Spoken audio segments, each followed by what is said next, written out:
Hello and welcome back to Mooseytown. In today's episode, as you can see, we're starting a new Don't Starve Together Let's Play series.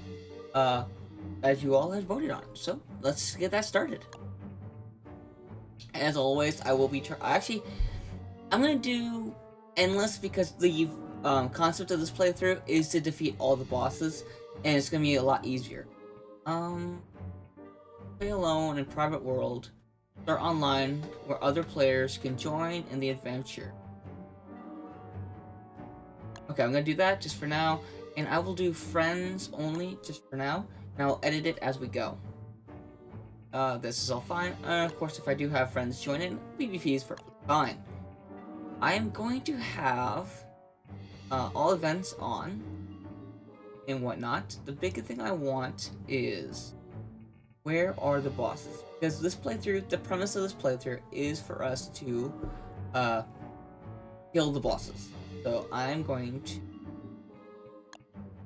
have more of them. Effectively what I'm going to do. What could possibly go wrong with doing this? Other than that, this is a sub-boss, so I need more of you. Pirates, sure, why not? Horned hounds, sounds interesting. But as a caveat to make sure we don't die, I'm going to increase the amount of items I have in the game as a trade-off to help us get started a lot easier. Hunts, definitely tons of hunts because that is one of the characteristics. That will all be wild default. Hunting surprises, I'd love to have more. Drop items on disconnect is default.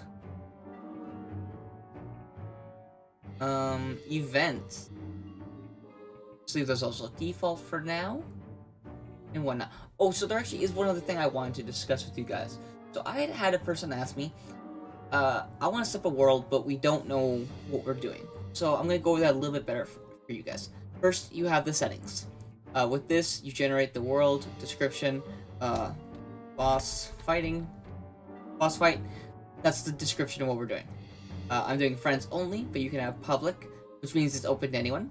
Friends only, which means it's only open to people that are friends with you on Steam or whatnot. Local only, which is people that are only in your immediate area. And Steam group, which is kind of the same as friends. Game mode, difficult. This is where you can change it from the different versions I had in the beginning. Players, you can have up to this number of players. Password is if you do have it open to public, you can set a password so only certain people can join. Local save is where it's going to be saved on my computer and whatnot. Server mode is online. Next is your world preset. I'd already said I wanted to have caves, as why they're here. Then you go into the different events. So basically, the first part is global. How long is your different seasons? You can have it be just spring, just autumn, just summer, just winter, day only, winter, night only. You know, different characteristics. You can set all of those up here. I do actually want more Krampus because he is considered a sub-boss.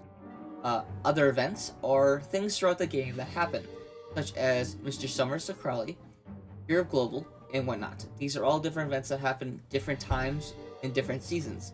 So, the Halloween nights, those normally happen in autumn because autumn is October, whatnot. Your survivor breakdown, basically, when stuff respawns. So I'm going to have extra starting resources. I'm going to have it respawn after 5 days because the premise of this Let's Play series is to kill bosses, not to necessarily build base generation. I'm going to say Beaver spawn protection. I'm going to have that on just in case I do have people join. I do not want to have to deal with that concept. Health and all that. So season start items is default. This is what things you can start with. Griefers, drop items you can set to if you want your items to drop when you disconnect from the game or not. Max health penalty, this is when you die. Essentially, if you die and respawn in a touchstone or in a mannequin, you have a health penalty from that. So that's what this is going into. Damage taken can go into the different types of damage, from sanity, physical, lightning, etc., etc. Temperature damage is the same as damage taken, kind of, but this is primarily focusing on cold and heat. Next, you have hunger, darkness, sanity, and enlightened monsters. Next is your world concept. From here on, it is your world generation from monsters to resources, etc., etc. So this is your hounds that attack you every few days. Force personification. Basically, this is if forest will turn to stone and whatnot.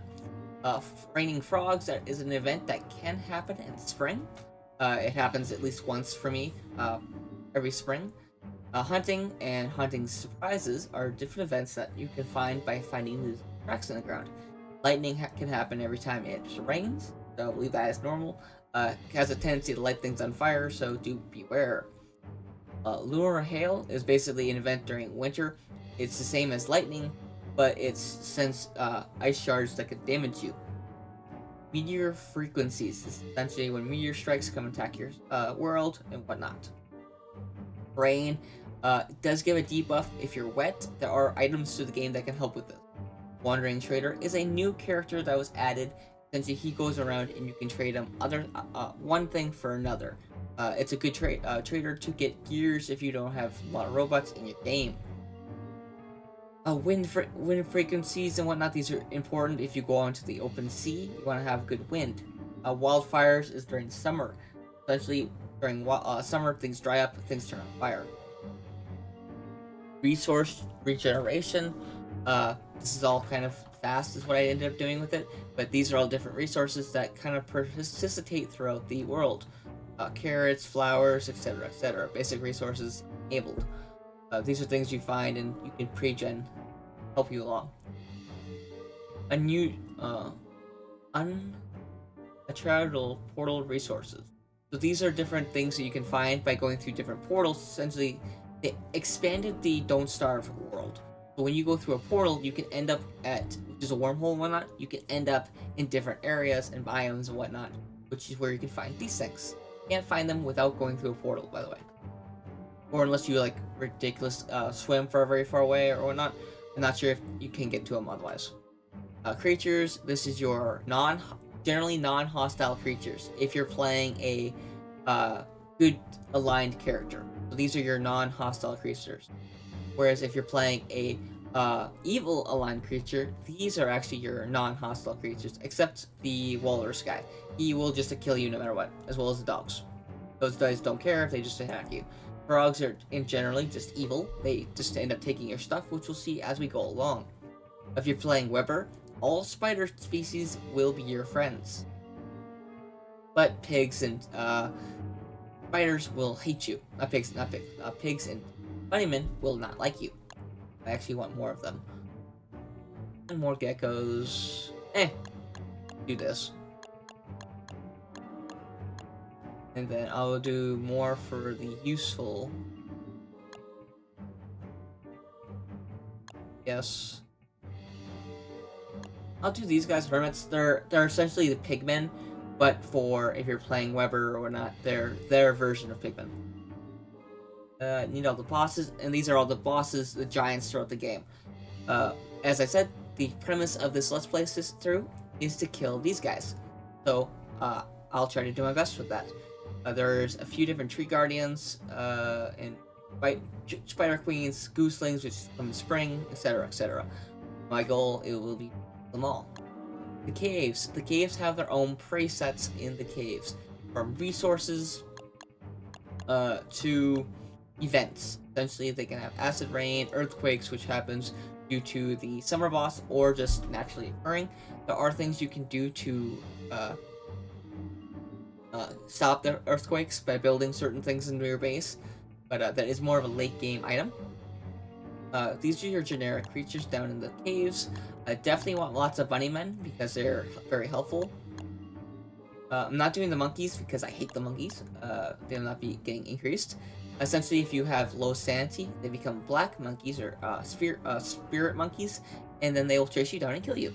So yeah, we're not doing that. There's not a boss with them. these guys as this size are not a boss, so and leave them as is. Naked mole rat, etc. And here is the giants for the basement. This is the big one I need to get. Is a toadstool, the nightmare, war pig are the two I have to kill in the basement. Other than that, I really don't have a reason to go down there. For myself, I add a few different mods.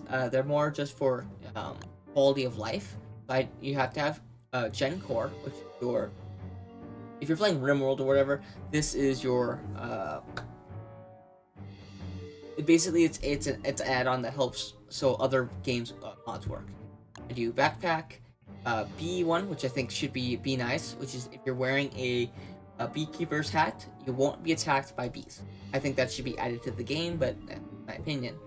And then the repair combine, well as the wormhole marker. And show me origins. This will help you guys see how much life is left on a boss that I'm trying to kill. These three, repair combine, show me origins, and wormhole, I play with in every single Let's Play series. The Be Nice backpack slot is an add-on just for convenience. And I will actually do the more armors. Just adds 3 different armors that you can build off of wood armor. Stone, bone, and whatnot. Client mods that I run, there's only 3 that I run for every time, is Crafting Pot. It effectively lets you see where things are, what you're trying to make and whatnot. Minnie Map, so it's easier to get around. And the Snap Tool. This is basically makes it, if I do go into farming, makes farming a lot easier. I'm gonna be pulling my hair out. Lastly, I will actually be adding the gestures wheel. I think it's a really cool mod. Effectively, I can hit a button and then I can give gestures to help indicate my mood. Other than that, I think that is good, and now we can generate our world. So that's your basic breakdown of settings, forests, caves, and whatnot. Yes. I had a pop-up, I'm not sure if you guys would have saw it, but it's basically asking if I wanted to play RimWorld for some, not RimWorld, Don't Starve for some reason.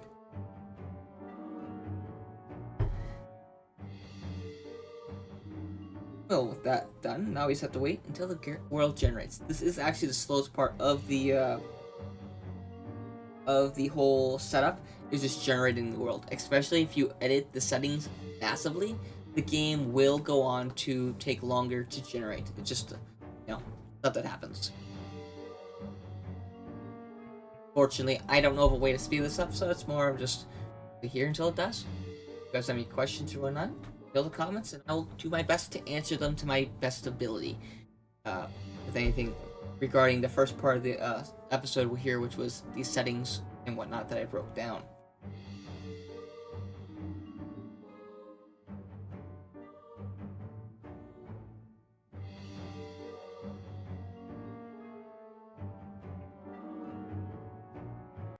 Zah!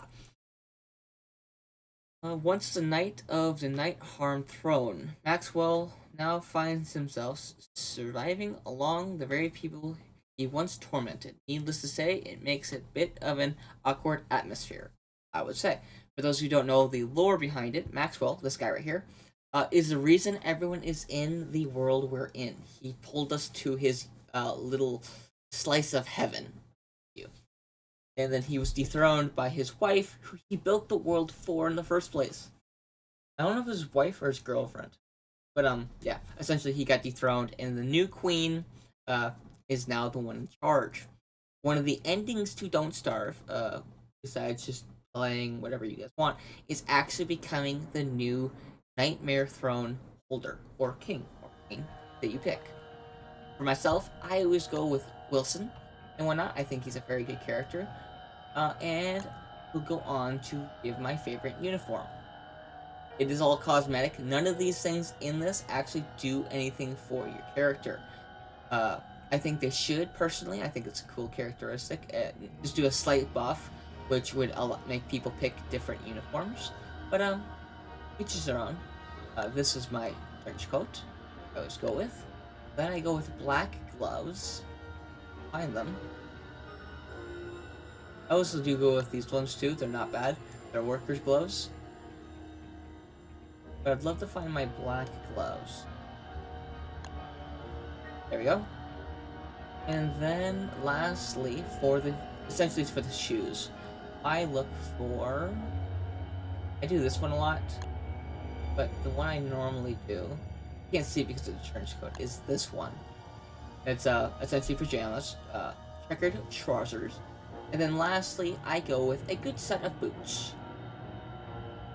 If I can find, that's a good pair, but it's not my normal pair. Right here is my normal pair.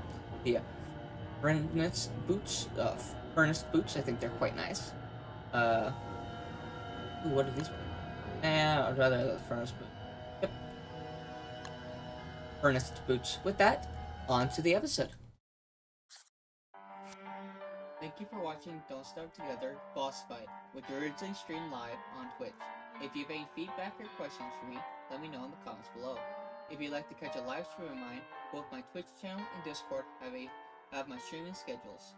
If you'd like to join my online gaming community or Discord, you can find the link in the description of the video below. Thank you very much for watching. Special thanks to my Twitch subscribers and viewers like you for supporting the channel and made it all the way to the end credits. I hope to catch you in the next episode or an upcoming stream. Thanks again, and God bless.